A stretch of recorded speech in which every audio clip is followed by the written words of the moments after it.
talk about those 7 screens of data.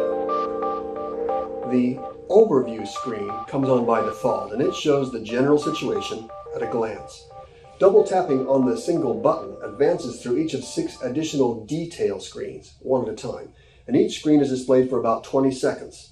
And if you double tap again before that time expires, the next screen is shown in a logical, intuitive fashion.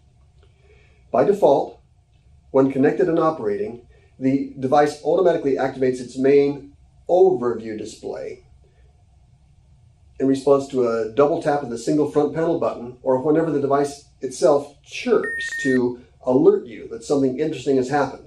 From time to time you'll see these chirps, or you'll hear these chirps, and it means take a look at the display. That overview display is the first of 6 available display pages, and it's very well thought out, allowing you to see the current status at a glance. A set of familiar-looking icons is displayed across the top.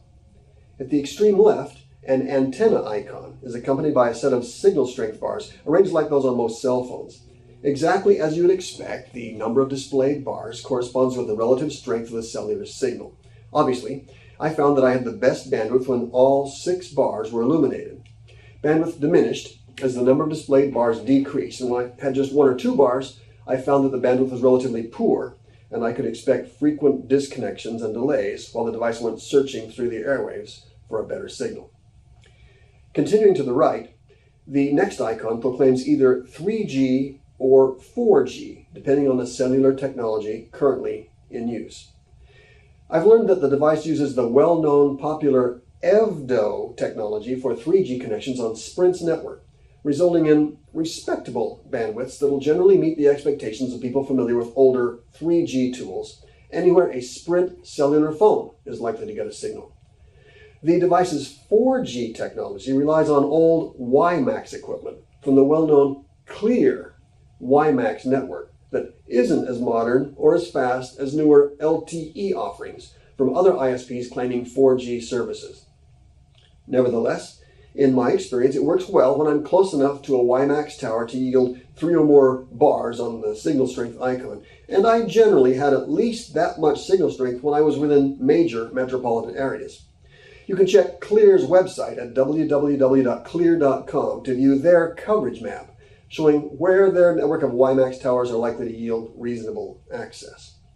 According to the online manual, the center area of the top row of icons has room for 3 symbols, but mine has never displayed more than just one. It just always shows an exclamation point. The 2 icons that I've never seen are said to represent roaming and GPS services, which don't seem to be available through the FreedomPop network.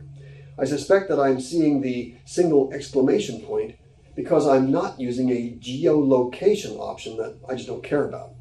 I've just ignored that exclamation point, and it doesn't seem to cause any problem with the services that I use. Continuing to the right, the next icon is the familiar Wi-Fi logo that's become popular on Wi-Fi equipment several years ago, and which has come to be associated with equipment that's interoperable with 802.11 wireless Ethernet devices. You've all seen that logo. Adjacent to that logo, a single digit displays a number between 0 and 8, indicating the number of Wi-Fi devices that are currently connected.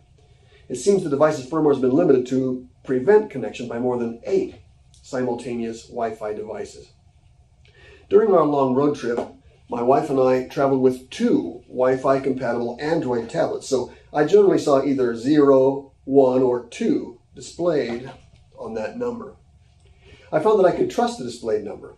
I turned my tablet on and off several times each day, and I'm pretty good at connecting and disconnecting with various Wi-Fi access points. Each time my tablet told me that I'd made a new connection or torn down an old one, I heard a little chirp from the FreedomPop device, and I would look at this number and I'd seen that it had been updated accordingly. I found it comforting to know that I would be alerted if any additional unauthorized devices ever were using my little Wi-Fi hotspot. I like that. The last icon, over in the upper right corner of the main overview display, represents the state of the internal rechargeable battery pack, and it's divided into 5 little cells according to the usual conventions established by popular cell phones. More cells illuminated means more energy in the battery. It was easy to see when my battery was fully charged or when it needed recharging. Battery recharging is done through a standard micro USB connection here on the edge, and you can use any standard micro USB connector and power supply, like most modern portable equipment. I already owned several power supplies that were compatible, and so it was really easy. And my automobile has this kind of power supply available whenever I'm driving. And so I generally left it plugged in my car. Just had that connector on there like that all the time. I really don't know how long the battery would last if I had unplugged from the power supply and started consuming a lot of bandwidth. But I did carry it around with me in my pocket for at least 3 or 4 hours on a couple of occasions. I was a bit surprised to find that it got quite warm here on the back when I was using high bandwidth data consumption, but it would cool down immediately once my demand for data diminished. Certainly, I know for sure the battery is good for several hours of casual use, checking email or accessing conventional websites. The vendor claims you get 5 or 6 hours. When I first set up my device for use with the FreedomPop network, I used a conventional web browser to configure the name of the little private Wi-Fi LAN that it would create. And I found that the router offered a set of menus and commands to facilitate these steps according to the usual well-established conventions of home Wi-Fi routers. Now, if you need help with this step, check the wireless network section here at AskMisterWizard.com.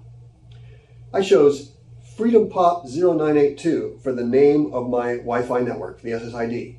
And I also activated WPA encryption, and I configured a private encryption key so that unauthorized devices would not be able to monitor my activity or connect.